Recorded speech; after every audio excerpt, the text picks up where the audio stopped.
개성공단 전면 중단이 박근혜 전 대통령의 일방적인 구두 지시에 따라 결정된 것으로 드러났습니다. 통일부 정책혁신위원회는 정책혁신 의견서에서 개성공단 중단 결정이 헌법과 법률에 따른 적법 절차를 준수하지 않았다고 지적했습니다. 김혜영 기자입니다. 북한이 지난해 4차 핵실험에 이어 장거리 미사일을 발사하자 당시 박근혜 정부는 특단의 조치를 발표했습니다.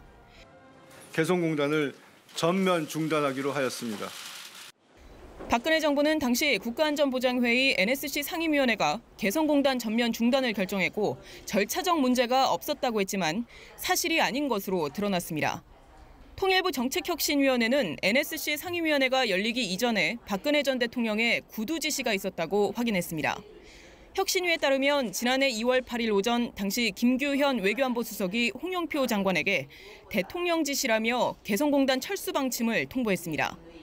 이후 통일부가 철수 대책안을 마련하자 김관진 국가안보실장은 이를 토대로 개성공단 철수와 관련한 세부 계획을 마련했습니다.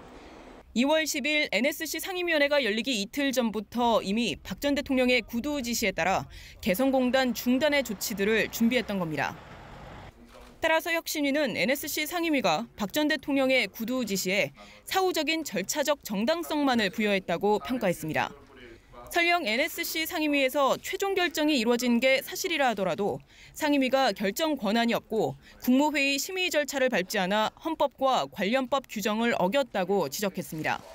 박 전 대통령의 경우 대통령의 국법상 행위는 문서로 해야 하는데 구두로만 지시한 건 헌법 제82조에 어긋나는 것이라고 판단했습니다.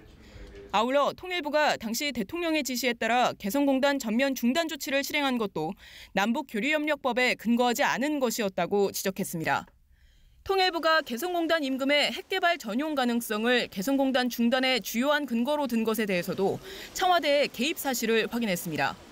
다만 혁신위는 그간 제기되었던 비선실세 최순실 씨의 개입 의혹에 대해서는 확인하지 못했습니다.